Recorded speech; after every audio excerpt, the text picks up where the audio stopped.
Hi, Danielle. How are you? Hello, I'm good. I'm good. How are you? I'm good.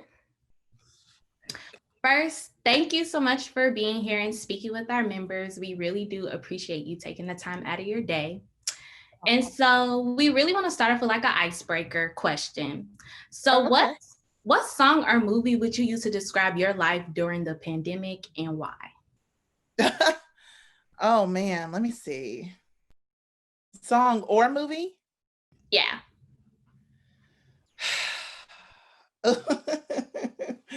um, well, the first thing that came to my head just now was Destiny's Child Survivor. Okay, that's a I'm good gonna go with that. That's definitely a good one. So, we could get right into it. So, after graduating from East Carolina University, what was that transition like entering the real world for you? Child, how many years ago was that? Woo, I was so young. I graduated when I was 21 years old. Um, Child, I ain't gonna let y'all do the math too much on that, but the real world, I decided to move to New York. And I decided that kind of early. Let me move my plant because she keep hitting me.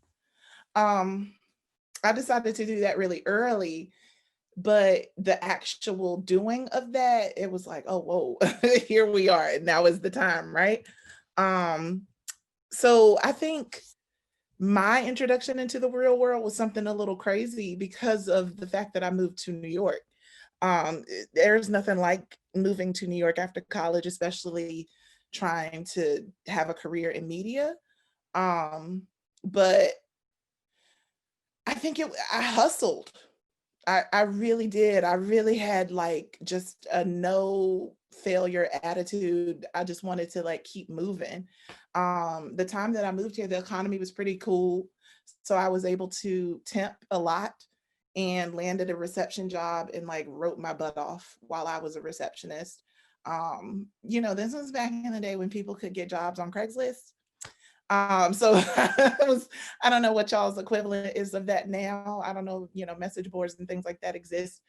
Um, but I got a lot of work from that, and a site was like, it's not even in existence anymore, but they were one of the first ones to allow me to be writing there. And so I just was writing every little interview that came in for that particular site and literally just kept doing that.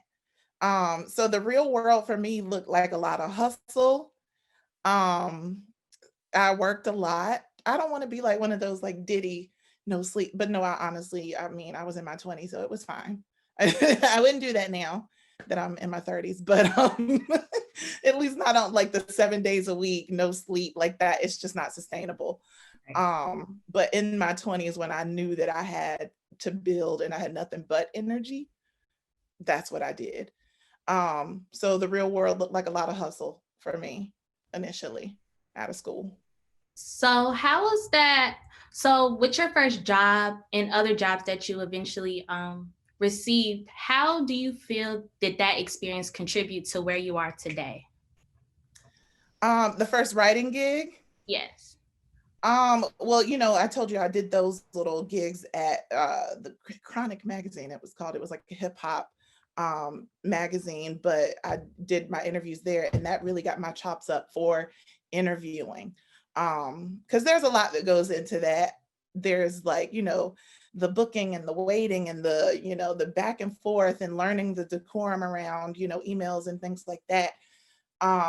So everything was literally a stepping stone.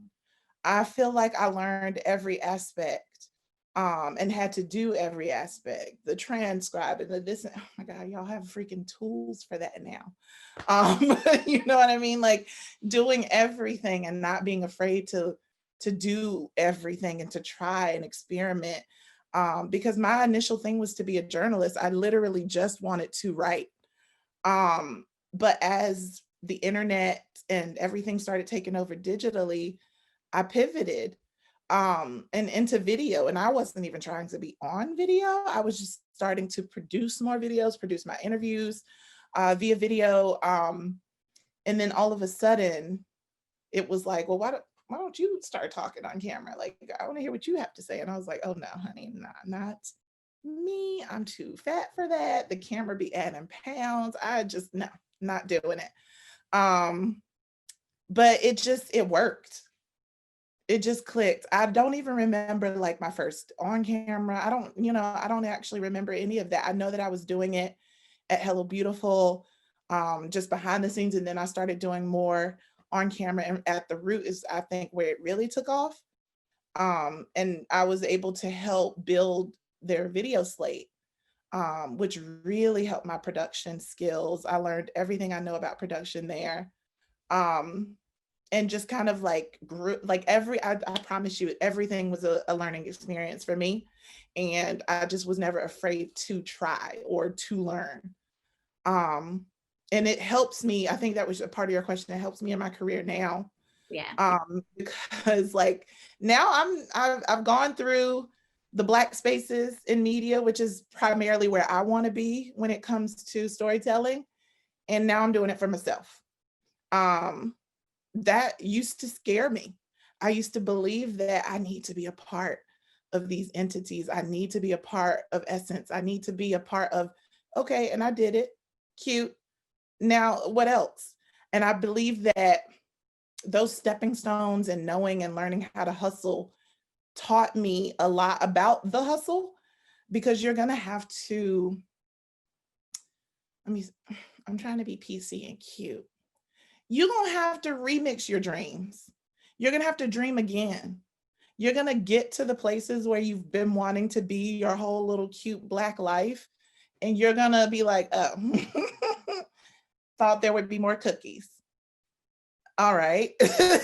So you're going to have to like learn how to dream, get it, and then what's another dream look like for you. And that's like the source of life for me, and the source of my career is remixing and redreaming. And that, I think, is what taught, like that hustle that I learned throughout my career taught me how to continue to dream and switch it up. So I really would like you to like expand more on what that transition was like from working with a company to eventually working for yourself right now. Like, was there like a specific moment that you realized that you wanted to create your own space to share Black stories? Girl. Oh, let me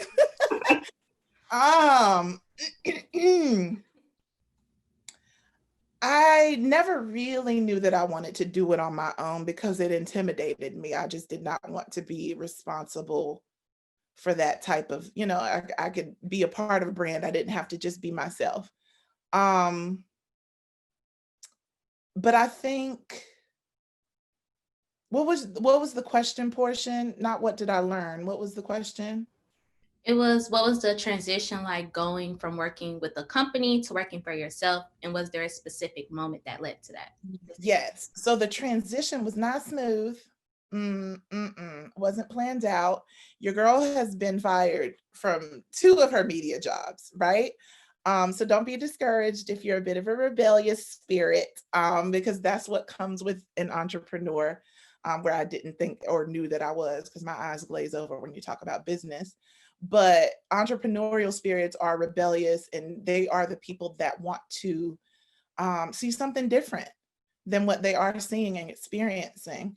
And ain't nothing wrong with that. And you will experience that a lot in your career, in these media spaces of like, you feel like, okay, I can do this. I'm here, I'm with my people, but it may not always work out.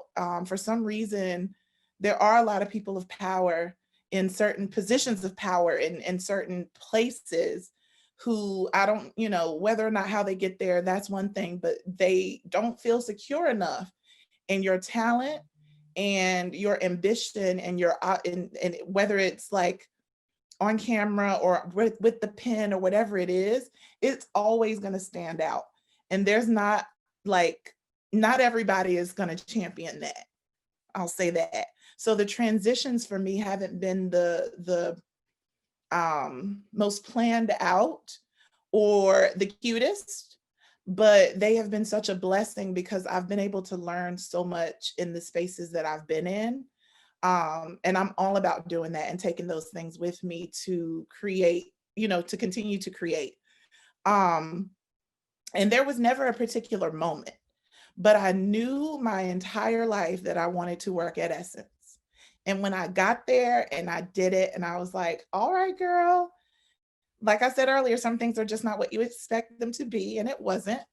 And it was disheartening. And so that was a bit of a moment for me to be like, well, where else do I want to go? Because I'm the girl that's gonna, I want to be in the Black spaces. I've had a mentor tell me before early, it was like, the Black girl at the Black publication, that's not impressive. And I was like, but I've been the Black girl at the white publication. It's just not for me. So, more power to you for all of those who want to go that route, because it is still important and it is still a viable career, but it's just not for me. So I think that moment of knowing that my pinnacle was like, okay, now what? That was really the moment where I was like, something else needs to happen. So what does that look like? And this pandemic was also at the same time of my getting the boot. So it was just like one of those situations where I had to pivot and figure it out ASAP. And I knew I wanted to continue to interview. I knew I wanted to continue to create video content with my commentary around pop culture. And so I just kept doing it. And that's where I am now. And there's still a lot of transitions happening currently. But I'm now feeling a lot more secure in my footing of being this like freelancer trying to be, a journalist, not trying to be, look, girl, don't diminish yourself. Freelance journalist out here in the world, because I've been doing, I've been in my career for now 14 years. And so that was another thing. I was like, I'm just tired of working for other people's bottom line. And I've always said it and I continue to say it. And it surprises me when I see it happen. But I want to be paid to be me. That's it. I believe in hard work. I have done it, have broken several nails doing it, but I don't subscribe to that anymore. Like, I'm gonna work hard, I'm gonna give you the hours, I'm gonna put them in, but I also believe in effortless ease. And so, that's the kind of path that I'm on currently. And it's working. I will say it's working. Well, I'm definitely happy to hear that. So you Yeah. just finished wrapping up season 2 of your digital series real quick. What inspired you to create that series, and who's been your most impactful person to interview and why? Child, let me find out you doing your rules. I love that for us. So I'm into season 3 currently, and I was inspired by the Rona. I was out here unemployed, pitching myself and getting a lot of pushback of like, people are like, girl, we don't know what our budget is. And so it was a scary time in the land. And so of course I went to Instagram and was just scrolling. And in my scrolls, Idris Elba had gone live. And I was like, what's my boyfriend doing? And I clicked on it. And it was him and Sabrina, my sister wife. And they were, I'm just playing, but I'm not. So they were on there talking about the Rona, because it was just announced that he had gotten it.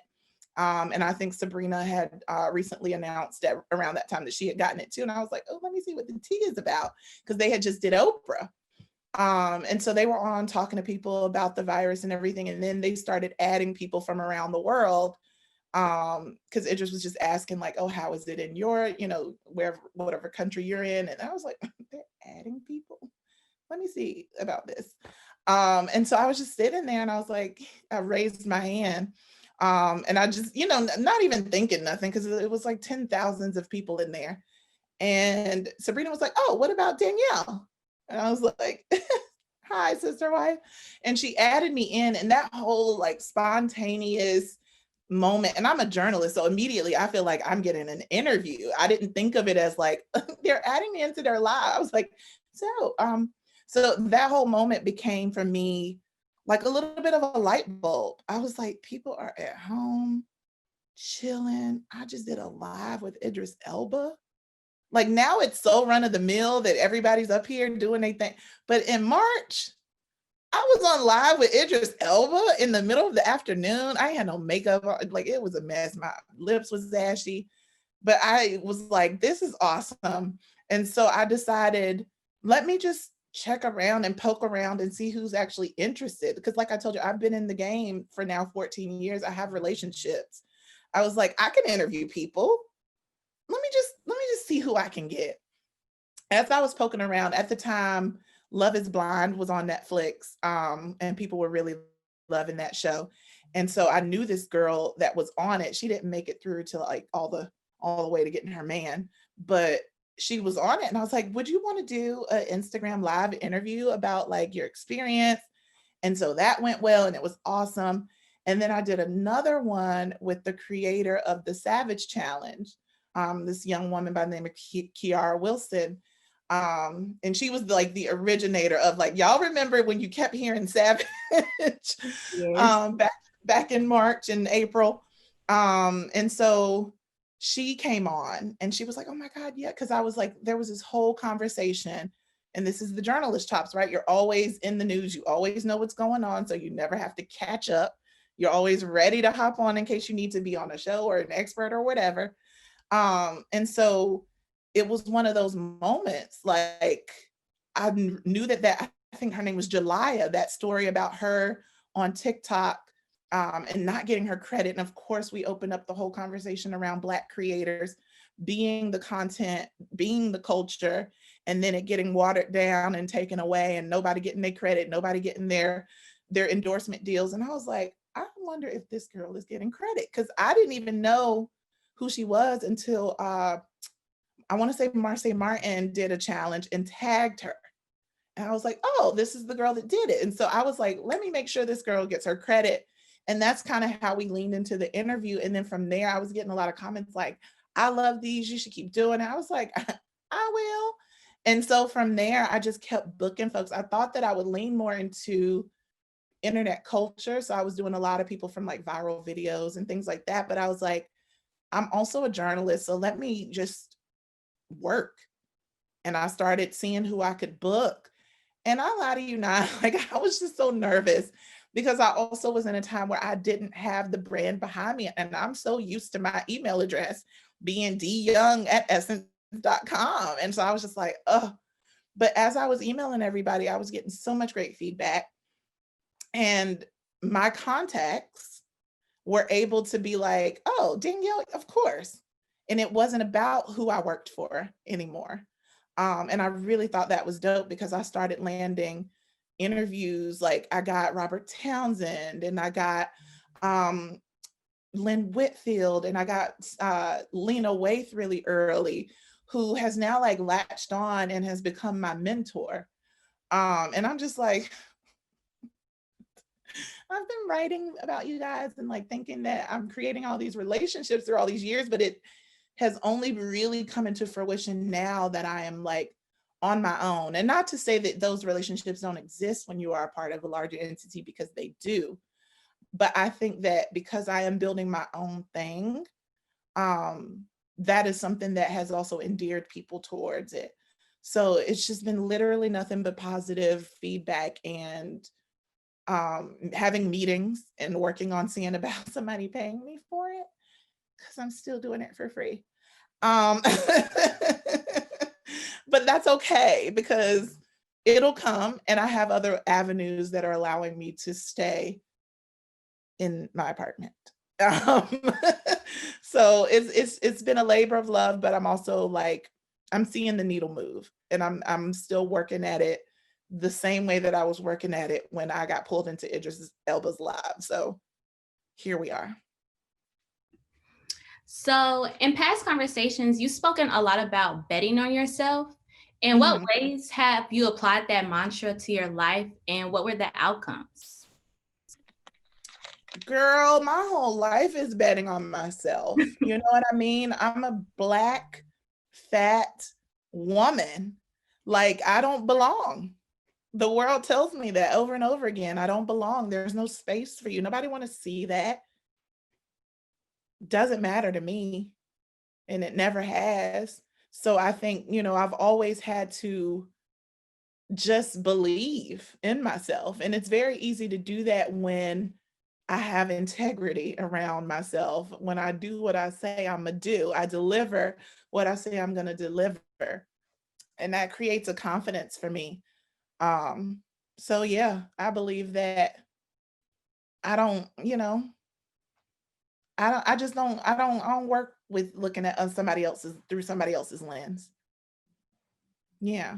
I don't know if I be answering your questions because Oh, I think you're answering them like you're I dropping. be rolling and I'm like, girl, what are you talking about? You Reeling in. are you're hitting the nail. Whatever the saying is, you're hitting. Yes,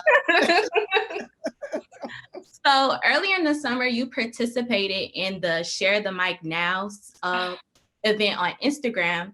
And so we just really want to know, what was that experience like? What kind of comments did you receive from Kat Sandler's followers once they realized that you were taking over Instagram to magnify Black women in their voices?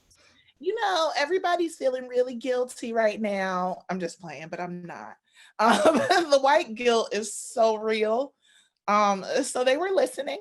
It was such a like when Levy first approached me about the initiative, I was like, this is something special. Like just the idea of taking over white women's platforms in general is saying a lot. And I think it really taught them a lot too, because as well, what is the word I'm looking for? As well meaning as any of them are or were, they were open to their blind spots. And we also, as the Black women, as a part of this initiative, we're also seeing our own blind spots. Like I had to have real conversations with my homegirls, like, need more non-Black friends. Like don't have a lot of those. Because there was an obvious like audience for them, even as big as Kourtney Kardashian's audience was. The audience was still very white, and a lot of those girls had to turn off comments and things like that just to self-care, because when you're taking over Hillary Clinton's account, you know you might not want to see some of those comments. But it was just such a huge, like, walk the walk.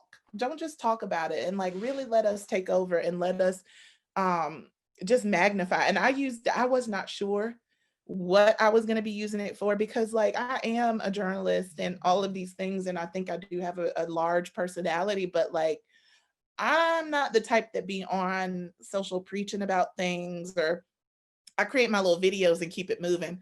I don't check the comments. So I don't so I don't really like traffic in too heavy criticism, because I be walking a thin line with social media, because I do believe that it's strong and it's powerful. It does a lot, but I think we know too much about too many people, too many things, and it's very overwhelming. And so I just like, it was a beautiful experience, but it was overwhelming to see how many silos the world has created. And even in such a broad space like Instagram and the internet, to still be faced with seeing how we still silo ourselves it's still something I'm processing, to be honest. Um, because we all know that like we have to be, it's gonna sound real, we are the world, we are the we are the world. But like we do have to come together, right? Like it's never going to be enough for Black folks to be screaming about how we matter. Um, so that it really just opened my eyes to just how much we are still not together. And I don't think that was your question, but it just made me reflect on that a little bit more. It was an awesome opportunity. I No, but that definitely That's what I was segues. supposed to be saying. It actually segues into my next question for you. With like everything that's going on in the world and within the Black community, how have you been able to find joy? Like, how have you been able to prioritize your mental health? Oh, Jesus. I hate to sound like somebody's auntie. Oh, yes. But amen and amen again. No, God is a really big part of my personal peace, and just I work a lot. Like, so I think that I find a lot of joy in being able to like I'm in my head, I'd be like, girl, this is corny. But I find a lot of joy in being able to like go towards my dreams.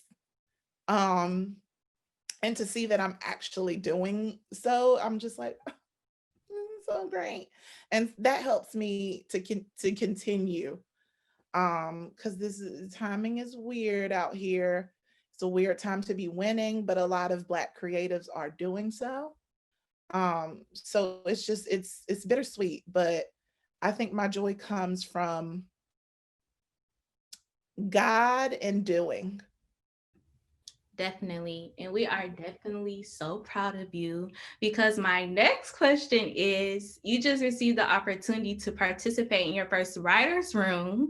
Congratulations, by the way. How has Girl, the process been for you? I have been crying a lot and I don't sleep. No, I have been crying a lot. Girl, what? That has been such a dream of mine, and I cannot believe I'm here. I don't know what I'm doing.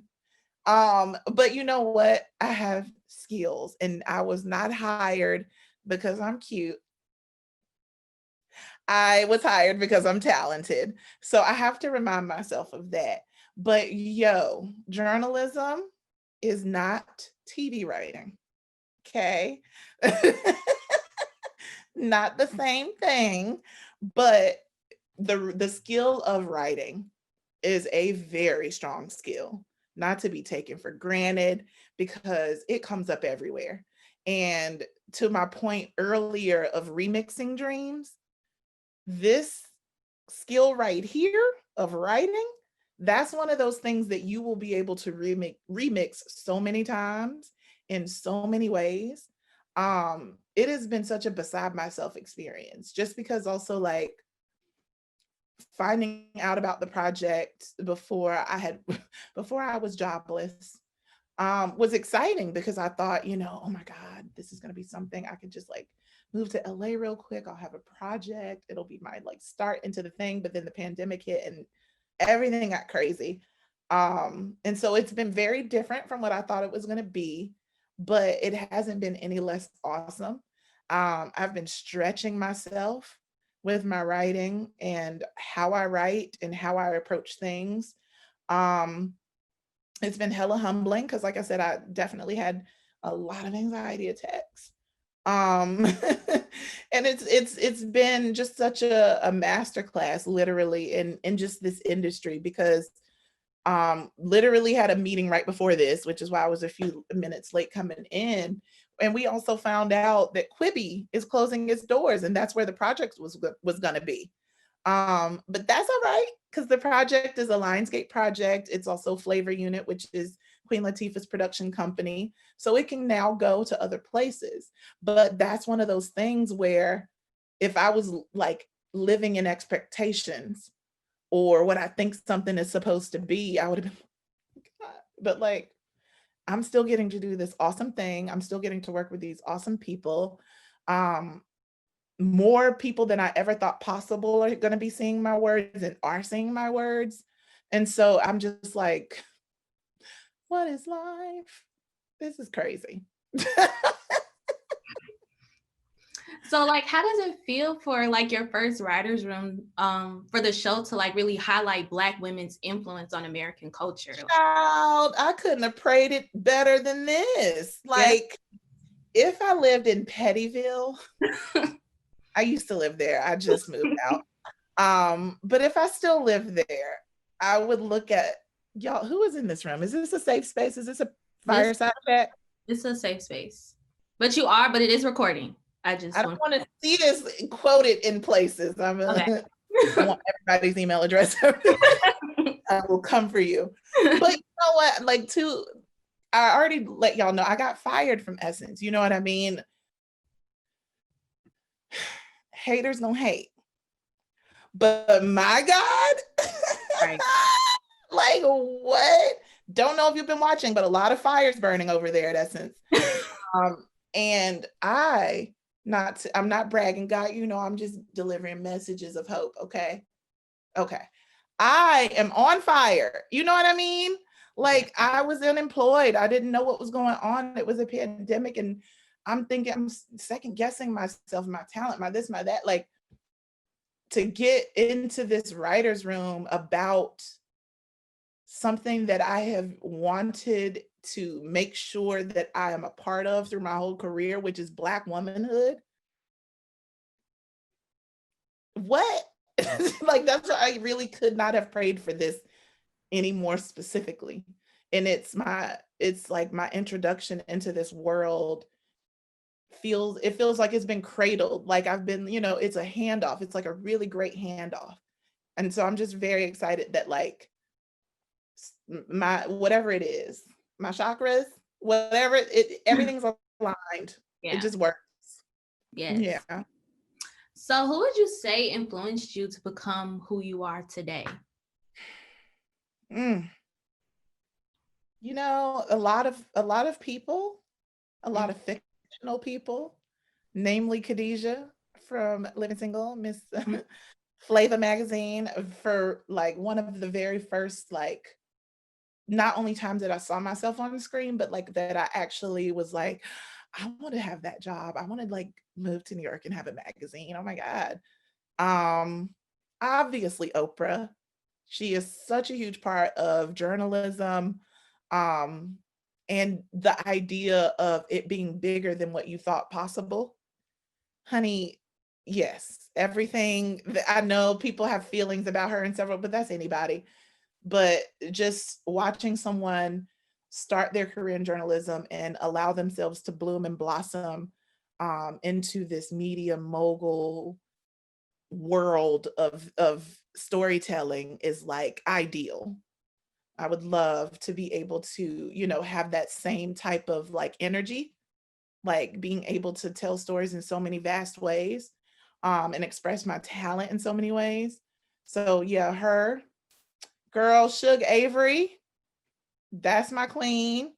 I'm all about people who color outside the lines and live outside of the expectations of either the times or who they are or what it's supposed to be. I don't believe in limitations, and I think that that's how Suge Avery has lived her life.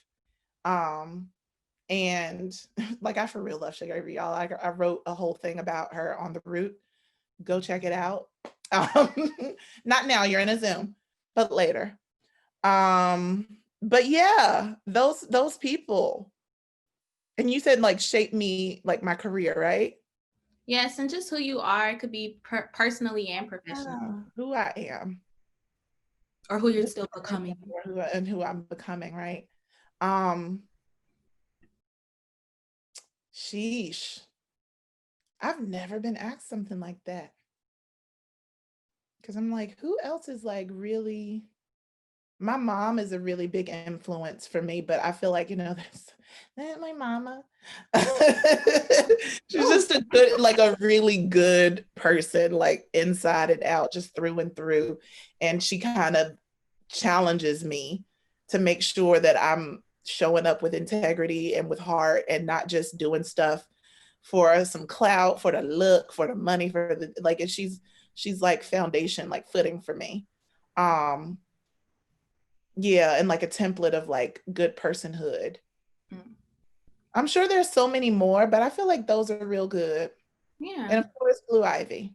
Of course. You know what I mean? Love you, mom. But would love Beyonce. So what are your hopes for the future of journalism? For the future? Child, I hope for y'all's freedom to be able to tell these beautiful stories that exist in the world. Media is a very scary place. Yeah. So I pray, for your stamina. Because it's not looking too good. You know what I mean? We can't even breathe air. So it's just things are not great. So I really hope that the stories y'all tell have been impacted by this time, that y'all really understand the gravity of whatever the stories you choose to tell, being a historian of that. Like my main concern is making sure that people knew we were here. And so I find that to be one of the biggest responsibilities of writers, of journalists, of artists. We got to reflect the times out here. So I hope, my hope for y'all is that words don't die. I really hope that. I really hope that people will still continue to cling to the written word, still cling to stories, still cling to true to life, like the working pen of a journalist, all the calling, all the research, all the late nights, all the, what word can I use? Do I even know words? Like I just I pray that for the relief of that and the free flowing of your skill. So before we get into the Q&A so we can hear from our members, one more question that I do have for you is, knowing all of what you know now, what advice would you give to your 20-year-old self personally and professionally? Who are you? What's your name? These questions. First of all, I don't know nothing. Okay, let's start there. Oh, girl, ooh, her knees were so wonderful then. Cherish it. You know,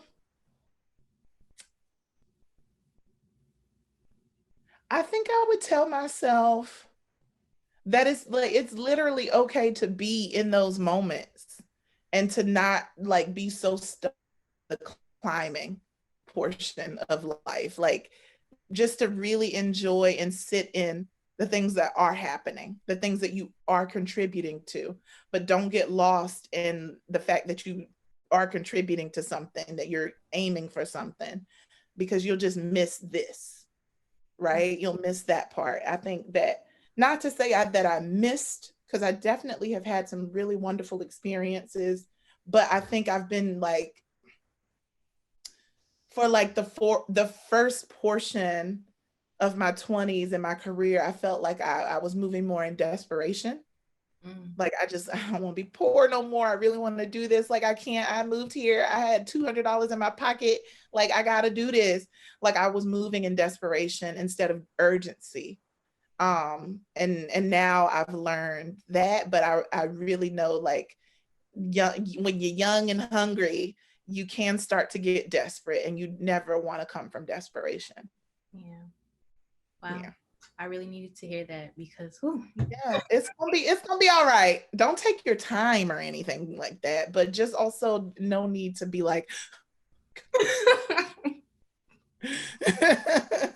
because that's only coming from comparison, and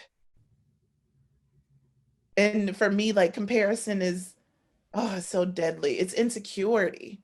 Yeah. You're only comparing yourself because someone's making you feel insecure about a space that you're in.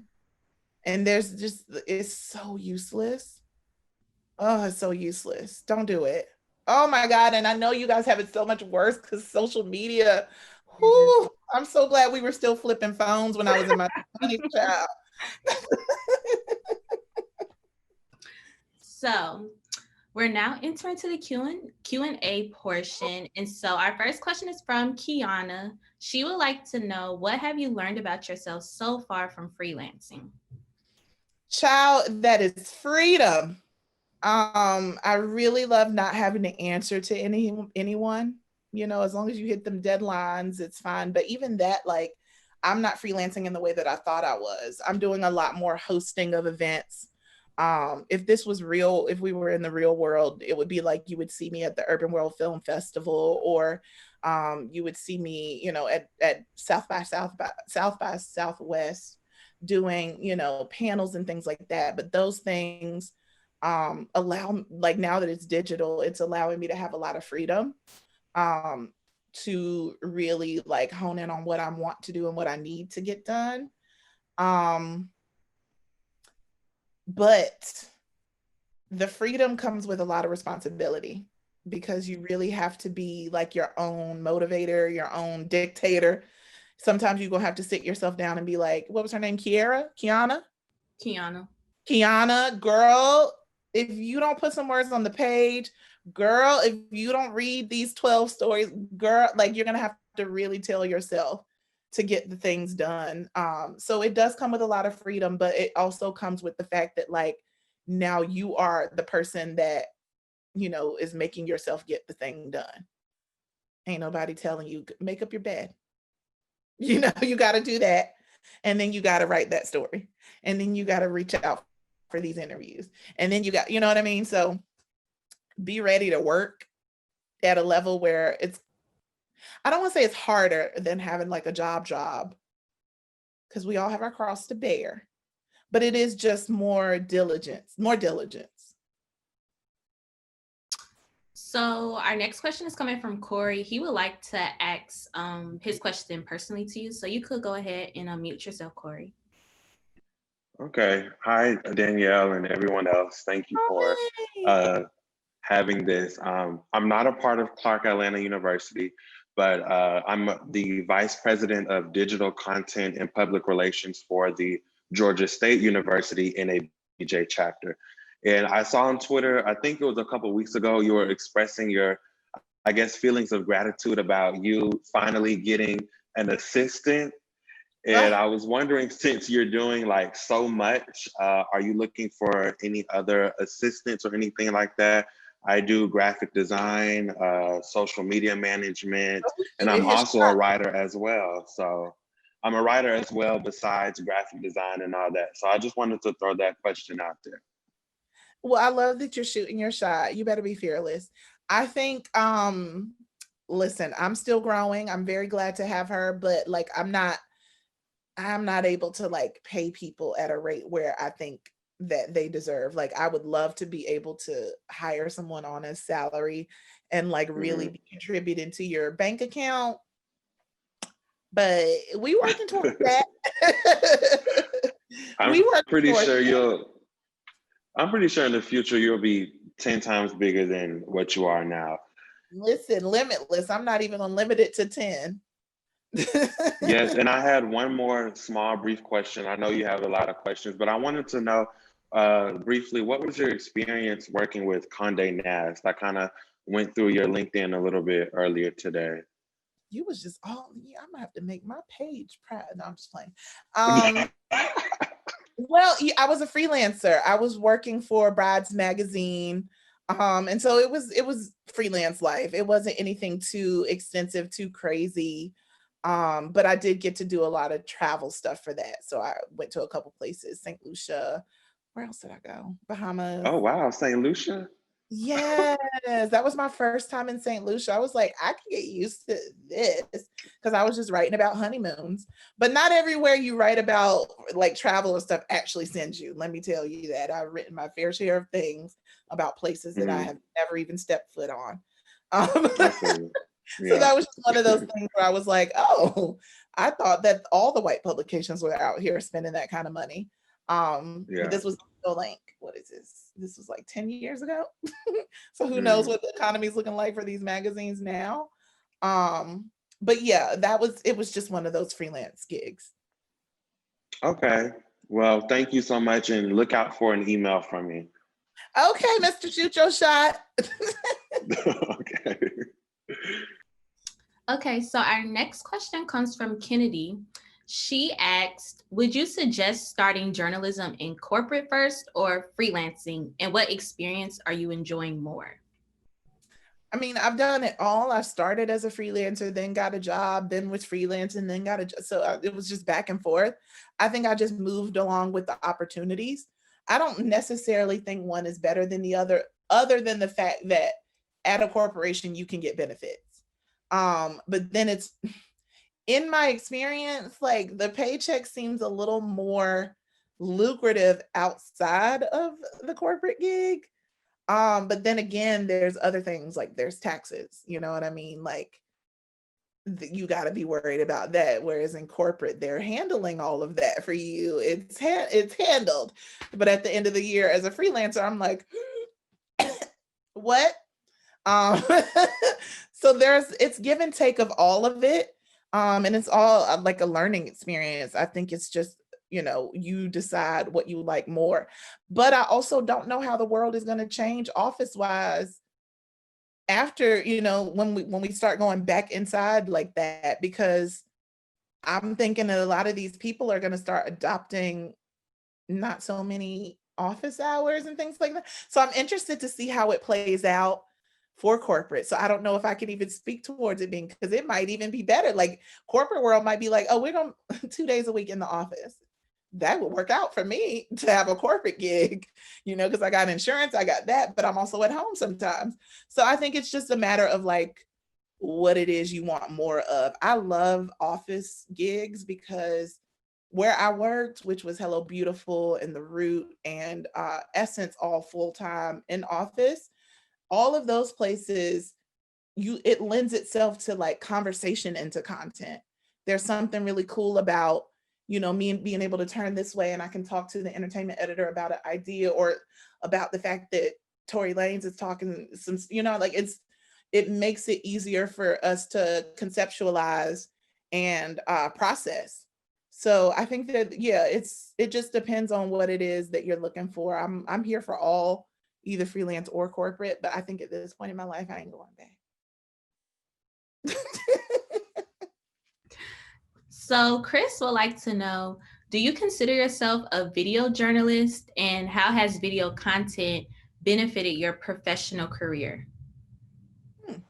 I do consider myself a video journalist. And it's definitely impacted my career. It's created popularity for me, which is like not something I actually care about, but it does help the bottom line, right? Like I'm writing a book, I'm building an audience. I can prove with my social media that I can create an audience and that I can retain an audience.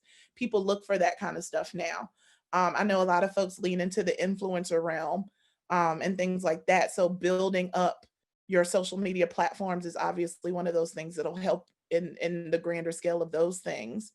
Um, but yeah, I think that video journalism for me, it helped me find a voice, and it also helped me focus on how I like to storytell, um, and really solidified my chops. Like I will never regret pivoting to video, because becoming a producer, you think differently, and pairing that with journalism, it just helps you create content in a way that is uh what is the word, shareable, that people, you're like, oh, this is, I wouldn't want to consume it like this. And I don't know if people for a long time weren't really even thinking about it like that. Now obviously they do. You can fine tune content in so many ways.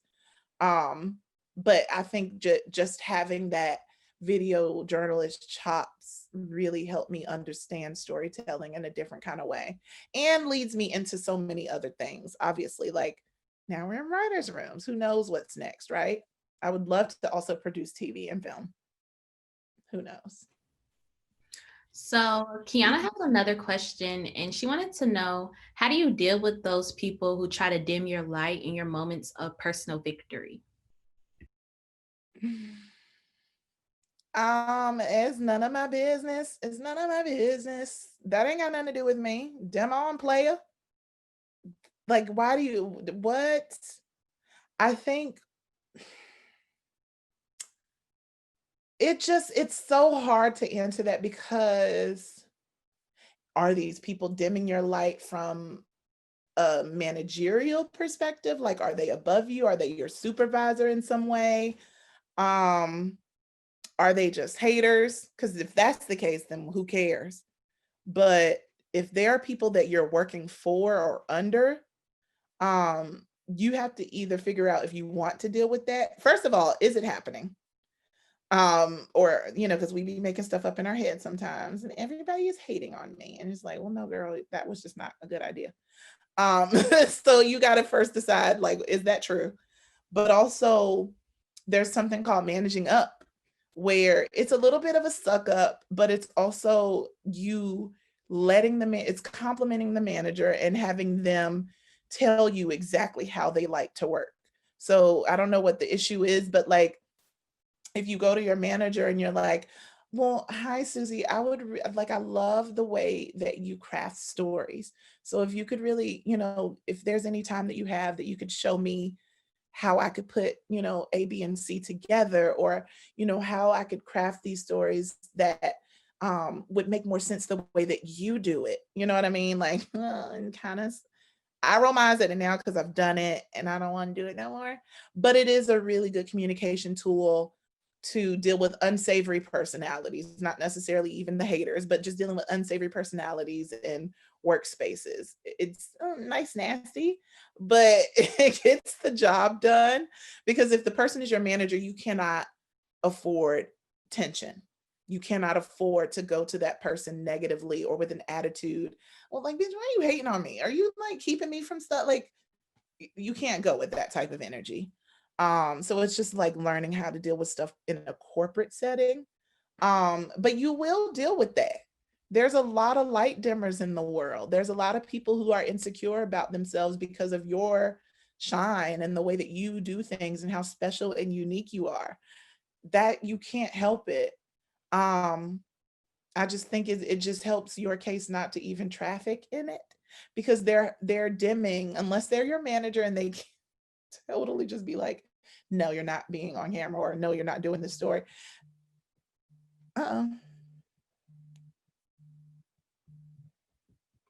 Sorry, I had a call. Can you hear me? Yeah, okay. I can hear you. But yeah, I think that if you're dealing with someone dimming your light, who is your manager, you have to go that route. But when they're not your manager, it's not your business. Like, they can't actually dim your light. I hope that helps. I think it helped me. So I hope that helps. So Daracia wants to know if you've already started getting content and interviews and posting them on YouTube, but you don't have a background with a known platform, what should be the next step to build that into a career? If you don't have if you're not well known. So I guess if you're just starting out, what's the next step to really build that into a career? Oh, to build it, to do the work. Like, I ain't nobody, y'all. Like, really. I only have like a couple hundred subscribers to my YouTube. I really, really would love for it to be in the millions. I got a long way to go for that. People still don't be watching my YouTube videos, and I have really great interviews over there. I'm partial, but like, no, really great stuff over there. But some of my interviews got like 21 views. I'm doing what I can to bring the people the content, right?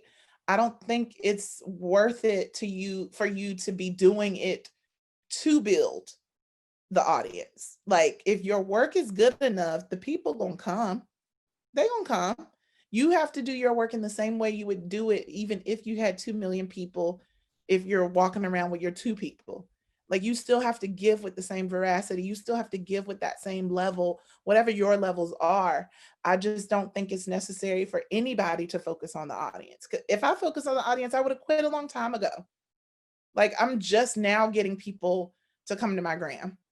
You know what I mean? Like, and okay, I'm not doing it for you to come here. I'm providing content because I want to provide this content, and I think it's great.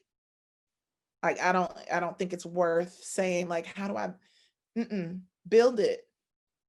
Build it. A lot of people stall and waste time just not doing. I started a show on Instagram. Still there. Still there. But it's building. Don't know what's going to come of that, but it's something that I want.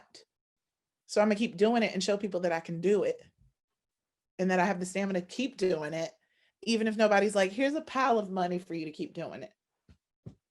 But I claim that for myself.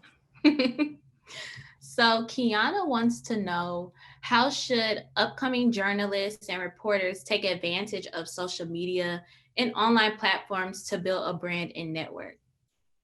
I think it's a little similar to the last question of like, just do the stuff, use it.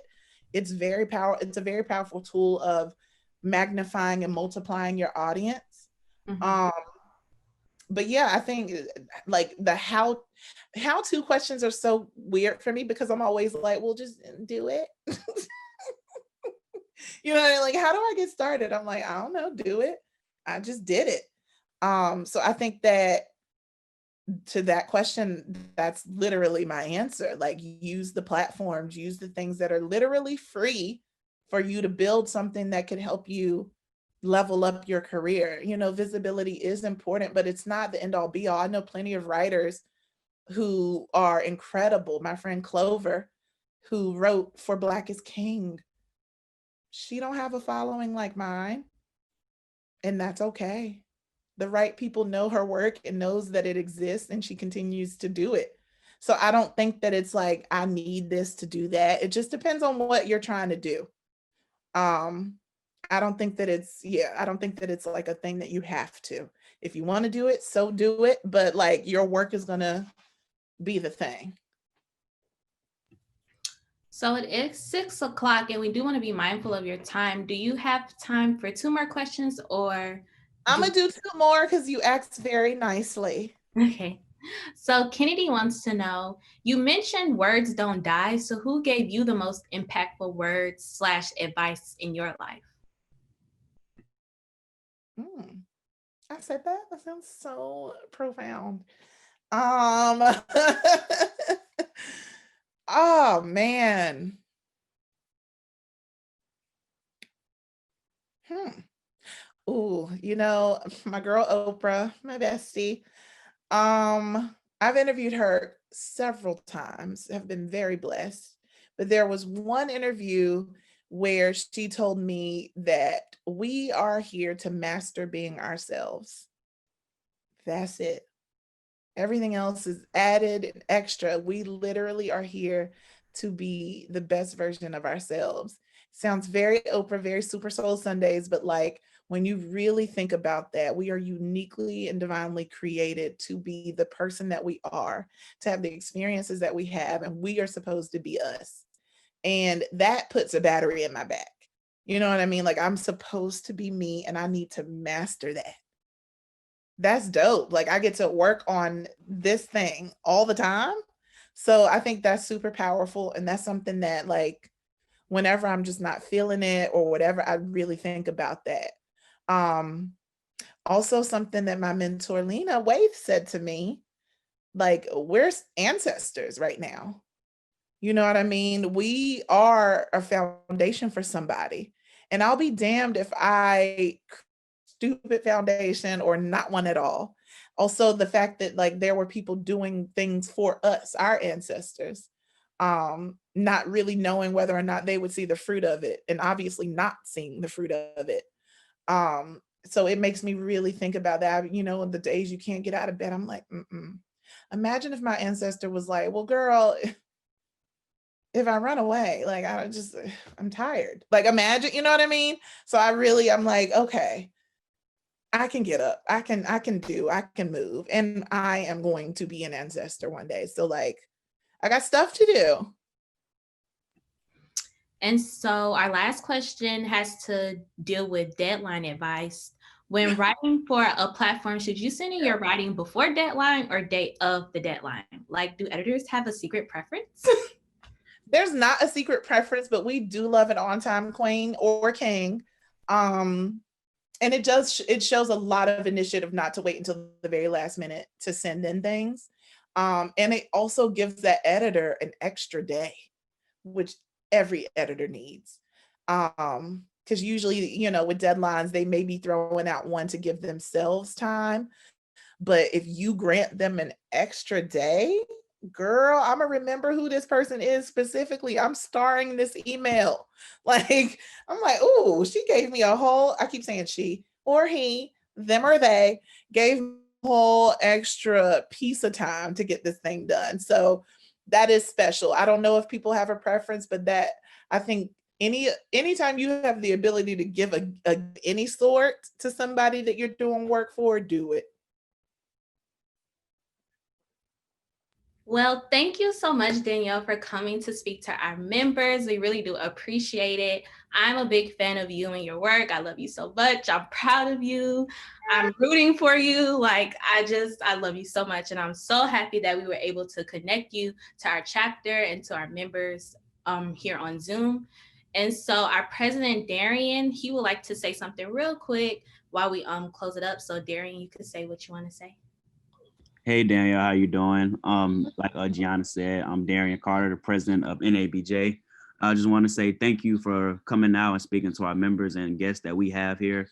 It means a lot. We greatly appreciate it, and we support the work you're doing. And yeah, we at NABJ-CAU loves you. So have a great day. Oh, that's so sweet. Thank you, guys. I had a great time. I hope you all got something out of that. I know I talk a lot, so I hope some good stuff came out of it. Thank you so much. Thank you guys so much. Love you guys and stay on the path. All right. We will. Wait, let me do it. Oh, let me do an Insta story for the people that are still on. Let me close this out. You can just wave. Y'all ain't got to do nothing crazy. Bye, guys. Thank you for having me. The Black future, y'all. Have a good day. Bye, y'all. Have a great day. You too.